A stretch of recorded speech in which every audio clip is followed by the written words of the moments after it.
नमस्कार, मैं हूं आपके साथ इश्तियाक अहमद और आप देख रहे हैं न्यूज। रुक करेंगे देश और दुनिया की तमाम खबरों की तरफ, लेकिन बुलेटिन की शुरुआत करेंगे इस वक्त एक बड़ी खबर से, जो कि प्रयागराज से इस वक्त एक बड़ी खबर सामने आ रही है। उससे आपको रूबरू करा दे कि इस वक्त की संगम नगरी में बदमाशों के हौसले बुलंद होते हुए नजर आ रहे।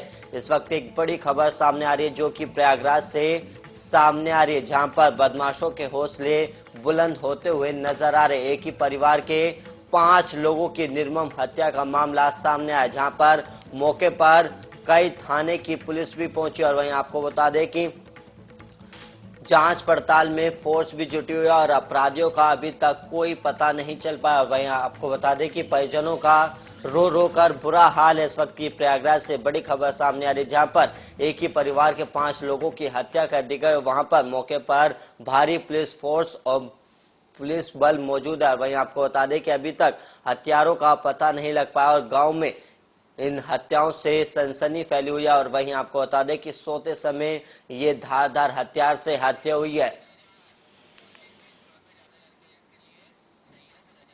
और वहीं इसी खबर पर हमारे साथ ज्यादा जानकारी के साथ हमारे सहयोगी सैयद रजा जुड़ गए। सैयद, क्या कुछ पूरा मामला है, पूरा विस्तार से बताइएगा।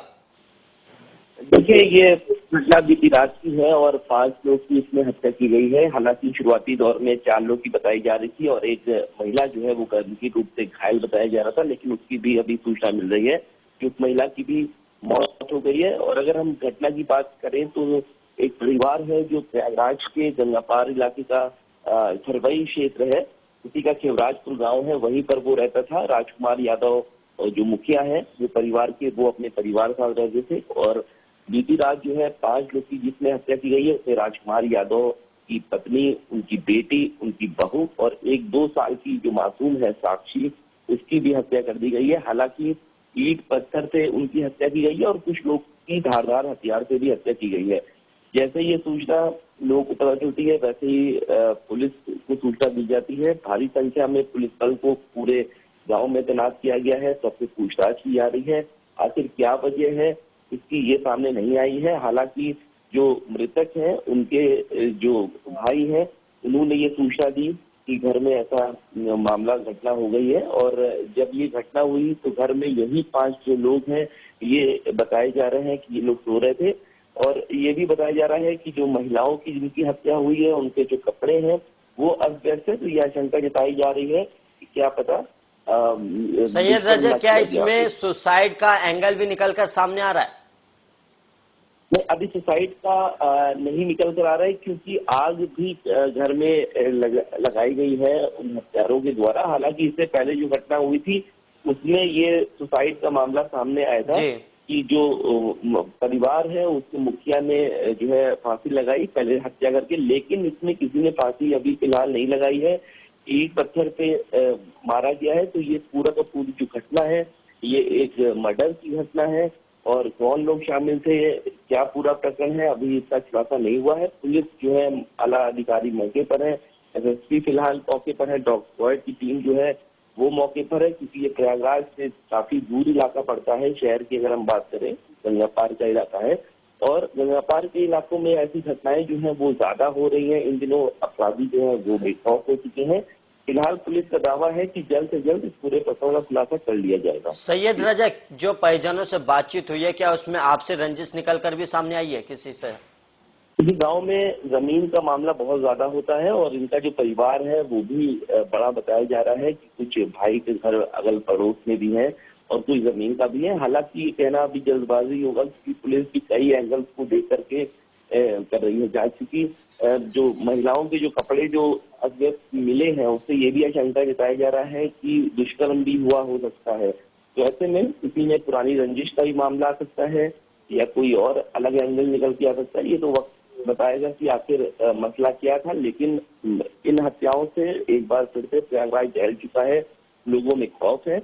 हालांकि दावे तो बहुत किए जाते हैं कि उत्तर प्रदेश में क्राइम कंट्रोल है, लेकिन जिस तरीके से अगर हम इसी अप्रैल महीने की बात करें तो एक ही दिन में 7 लोग की हत्या का भी मामला सामने आया था और अब फिर एक ही दिन में 5 का मामला आ रहा है। सैयद रजा, आप अपनी नजर बनाए रहिएगा और वहीं हम आपसे दोबारा जानकारी लेंगे। और वहीं अभी के लिए आपका धन्यवाद। और वहीं आपको बता दें कि एक ही परिवार के करीब 5 लोगों की निर्मम हत्या कर दी गई, जिससे मौके पर कई थाने की पुलिस फोर्स भी मौजूद है। और वहीं आपको बता दें कि 5 लोगों की हत्याओं से गांव में सनसनी फैली हुई है। वहीं आपको बता दें कि जांच पड़ताल में पुलिस फोर्स लगी हुई है और एक ही परिवार के 5 लोगों की हत्या से पूरे गांव में हड़कंप भी मचा हुआ है।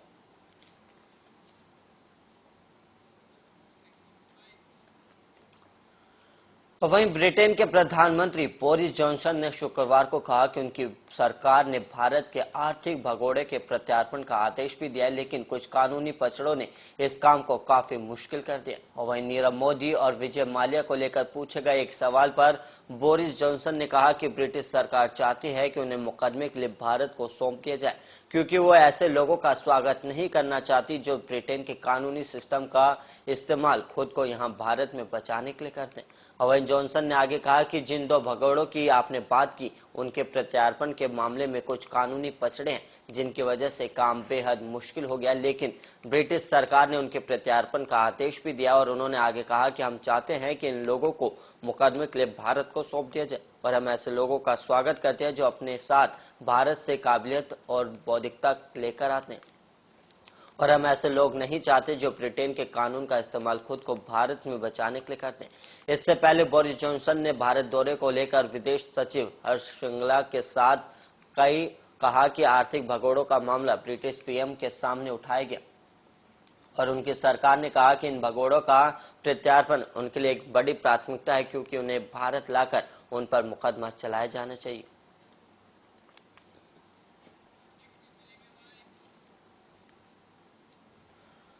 और वहीं महाराष्ट्र में मनसे चीफ राज ठाकरे द्वारा शुरू किए गए हनुमान चालीसा विवाद में अब निर्दलीय सांसद नवनीत राणा भी कूद गई और यह लड़ाई अब उद्धव ठाकरे के घर मातोश्री तक भी पहुंच गई।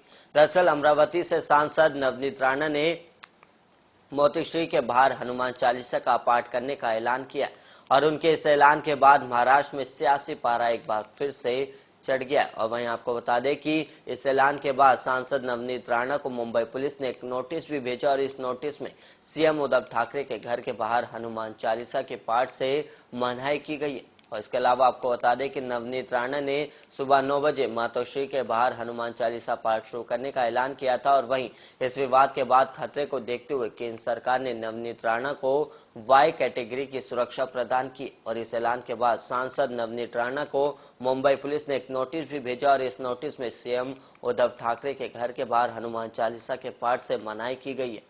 और इसके अलावा आपको बता दें कि नवनीत राणा ने सुबह 9 बजे मातोश्री के बाहर हनुमान चालीसा पाठ शुरू करने का ऐलान किया था और इस विवाद के बाद खतरे को देखते हुए नवनीत राणा को वाइट कैटेगरी की सुरक्षा दी गई। और वहीं आपको बता दें कि नवनीत राणा का एक पंजाबी परिवार में जन्म हुआ और वहीं नवनीत के पिता आर्मी में थे और राणा ने 12वीं के बाद पढ़ाई छोड़कर मॉडलिंग का फील्ड चुना और इसी में अपना करियर भी बनाया। और उन्होंने मॉडलिंग के अलावा तेलुगु, कन्नड़, मलयालम, पंजाबी और कुछ हिंदी फिल्मों में भी काम किया। और नवनीत की शादी रवि राणा से हुई और उनसे शादी के बाद ही वो राजनीति में आए और उन्होंने कांग्रेस के टिकट पर 2014 का लोकसभा चुनाव लड़ा, लेकिन वो हार गई। और वहीं 2019 में एनसीपी और कांग्रेस के समर्थन से वो अमरावती से निर्दलीय सांसद चुनी गए और उन्होंने इस सीट पर शिवसेना उम्मीदवार को ही हराया था। और नवनीत के पति रवि राणा महाराष्ट्र में निर्दलीय विधायक हैं और योग गुरु बाबा रामदेव के रिश्ते में भतीजे लगते।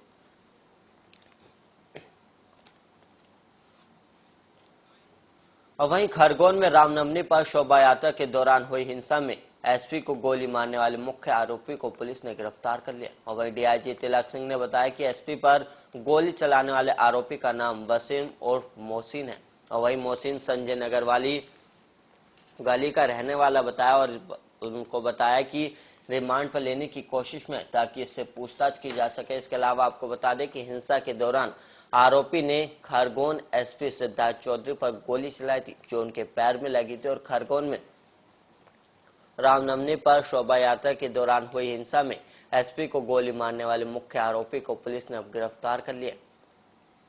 और वहीं डीआईजी तिलक सिंह ने बताया कि एसपी पर गोली चलाने वाले आरोपी का नाम वसीम है जो कि उसे रिमांड पर लेने की कोशिश में ताकि इससे पूछताछ की जा सके। और इसके अलावा हिंसा के दौरान आरोपी ने एसपी सिद्धार्थ चौधरी पर गोली चलाई थी। और पुलिस के मुताबिक इस हिंसा में अब तक करीब 159 आरोपी अरेस्ट हो चुके। और वही मामले में करीब 106 आरोपी अभी भी फरार है और इनकी तलाश में टीमें लगी हुई। और इसके अलावा इन पर 10-10 हजार रुपए का इनाम भी रखा गया है।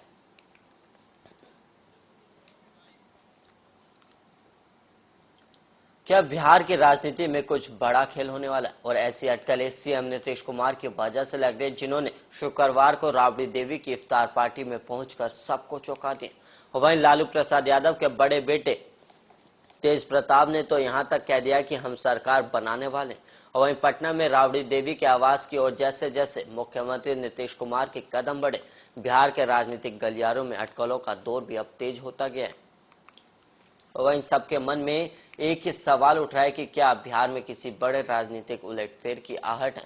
और शुक्रवार को आरजेडी की इफ्तार पार्टी में नीतीश के शामिल होने को लेकर लालू प्रसाद यादव के बड़े बेटे तेज प्रताप यादव ने तो खुद को दो कदम आगे बढ़कर बिहार में सरकार बनाने की भविष्यवाणी कर दी। और तेज प्रताप यादव ने कहा कि सीक्रेट बात हुई है और हम बिहार में सरकार बनाएंगे। और राजनीति में उथल पुथल चलता रहता है, सियासत में कुछ भी संभव है। और वहीं आरजेडी से राज्यसभा सांसद मीसा भारती ने कहा कि राजनीति में कुछ भी अनुमान लगाना बहुत मुश्किल है और कब क्या हो जाए किसी को नहीं पता। और दिलचस्प बात यह है कि नीतीश कुमार एक अन्य मार्ग स्थित अपने आवास से पैदल ही 10 सर्कुलर रोड स्थित राबड़ी आवास पहुंचे।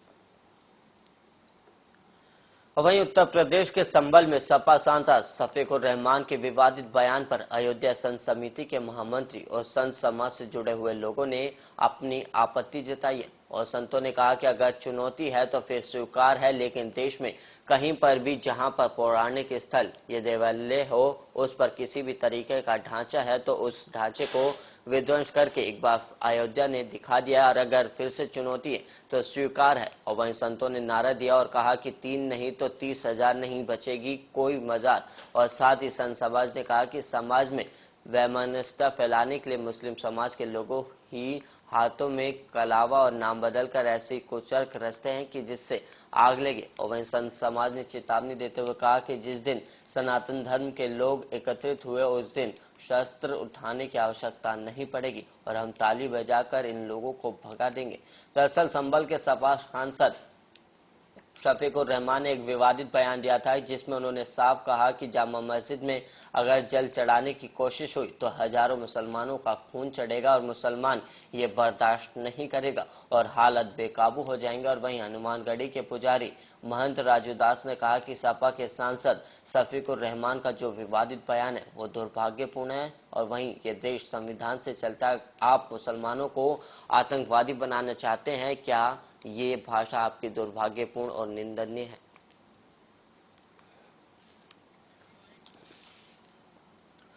अमेरिका के वॉशिंगटन में शुक्रवार को एडमंड बर्ग स्कूल के पास वैन नेस स्ट्रीट पर कई राउंड फायरिंग हुई है, जिसमें 4 लोग गंभीर रूप से घायल हो गए। और वहीं घटना दोपहर करीब 3:30 की है, जिसमें 12 साल की लड़की को भी गोली मारी गई। और वहीं डीसी पुलिस विभाग ने बताया कि वो 23 साल के रेमंड स्पेंसर नाम के शख्स की तलाश में जुटी है। और डीसी पुलिस विभाग के मुताबिक शुरुआती जांच में 3 आरोपियों के शामिल होने की बात कही जा रही है, लेकिन ताजा जानकारी के मुताबिक करीब 4 लोग इसमें शामिल थे, जिसमें 23 साल का रेमंड मामले में मुख्य आरोपी के तौर पर देखा जा रहा है, जिसकी तलाश में अभी पुलिस टीम जुटी हुई है। और वहीं बताया ये भी जा रहा है कि रेमंड वर्जीनिया से है और इसने 12 साल की लड़की को स्कूल के पास गोली मारी थी, जिसकी हालत अब स्थिर है। और घटनास्थल पर मौजूद लोगों ने फोक्स 5 को बताया कि उन्होंने कई राउंड फायरिंग की आवाज सुनी और पुलिस ने मामले को गंभीरता से लेते हुए स्थानीय अपार्टमेंट इमारतों से लोगों को निकालने का काम किया और साथ ही संदिग्धों की तलाशी लेने के लिए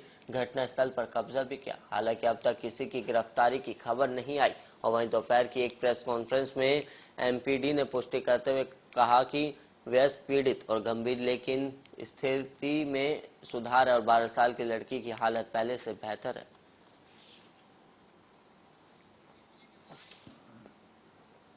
और वहीं रूस और यूक्रेन के बीच करीब 59वें दिन भी जंग जारी और यूक्रेन के कई शहर अब तक तबाह हो चुके और इस बीच युद्ध प्रभावित यूक्रेन में संयुक्त राष्ट्र प्रमुख अगले हफ्ते राष्ट्रपति व्लादिमीर जेलेंस्की से मुलाकात करेंगे।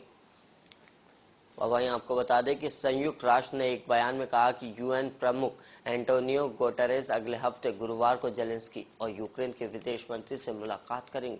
और वहीं संयुक्त राष्ट्र ने शुक्रवार को कहा कि यूएन महासचिव एंटोनियो गुटेरेस अगले हफ्ते यूक्रेन में राष्ट्रपति से मुलाकात करेंगे और उससे पहले वो मॉस्को में राष्ट्रपति व्लादिमीर पुतिन से युद्ध के मसले पर भी मिलेंगे। और वहीं क्रेमलिन ने शुक्रवार को पुष्टि की है कि व्लादिमीर पुतिन मंगलवार को एंटोनियो गुटेरेस से भी मिलेंगे और संयुक्त राष्ट्र महासचिव एंटोनियो गुटेरेस ने इस हफ्ते पत्र भेजकर व्यक्तिगत बैठकों का आग्रह करते हुए संयुक्त राष्ट्र के लिए पहल को फिर से हासिल करने का कोशिश की और 24 फरवरी से लगातार जारी रूसी हमले की वजह से यूक्रेन संकट काफी गहरा गया और इस युद्ध ने संयुक्त राष्ट्र सुरक्षा परिषद के स्थायी सदस्यों को भी विभाजित कर दिया और अमेरिका, फ्रांस, ब्रिटेन, चीन और रूस संयुक्त राष्ट्र के स्थायी सदस्य हैं। चीन ने यूक्रेन पर रूसी हमले की आलोचना करने से इनकार कर दिया और वहीं यूएन महासचिव एंटोनियो गुटेरेस ने मंगलवार को भेजे गए पत्र के साथ युद्ध को समाप्त करने के लिए बातचीत करने की मांग की है। वहीं बताया जा रहा है कि यूक्रेन युद्ध शुरू होने के बाद से संयुक्त राष्ट्र प्रमुख का जेलेंस्की से बहुत कम संपर्क रहा और 26 मार्च को उनसे केवल एक बार टेलीफोन के माध्यम से बात हुई और वहीं एक प्रवक्ता ने इसी हफ्ते कहा था कि संकट के इस वक्त में वो यूक्रेन में शांति लाने के लिए तत्काल कदमों पर चर्चा करना चाहते हैं और संयुक्त राष्ट्र प्रमुख ने यूक्रेन पर रूसी हमले को यूएन चार्टर का उल्लंघन बताया था, जिसके बाद से पुतिन और गुटेरेस के बीच कोई बातचीत नहीं हुई और दोनों के बीच इस बैठक को काफी अहम भी माना जा रहा है।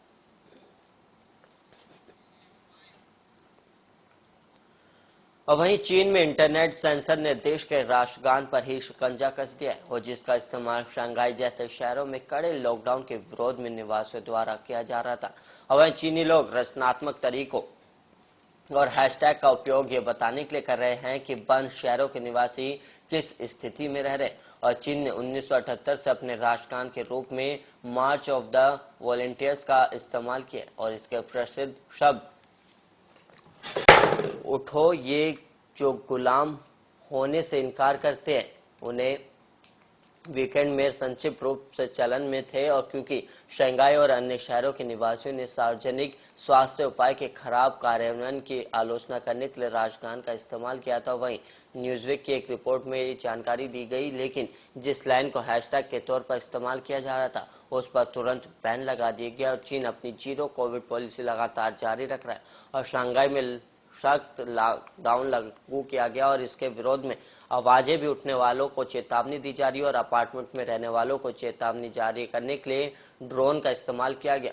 और वहीं रोबोट कुत्ते शहर की सड़कों पर गश्त कर रहे हैं और शंघाई के निवासी उन लोगों की कहानियां पोस्ट कर रहे हैं जो या तो कोविड के कारण मर गए या फिर लॉकडाउन के कारण उचित स्वास्थ्य देखभाल प्राप्त नहीं कर रहे और दुनिया को केवल वो वीडियो देखने को मिलते हैं जिन्होंने ट्विटर और अन्य अंतर्राष्ट्रीय सोशल मीडिया प्लेटफॉर्म पर जगह बनाई है। और वहीं वीचैट और वीबो पोस्ट जल्द से हटा दिए गए हैं।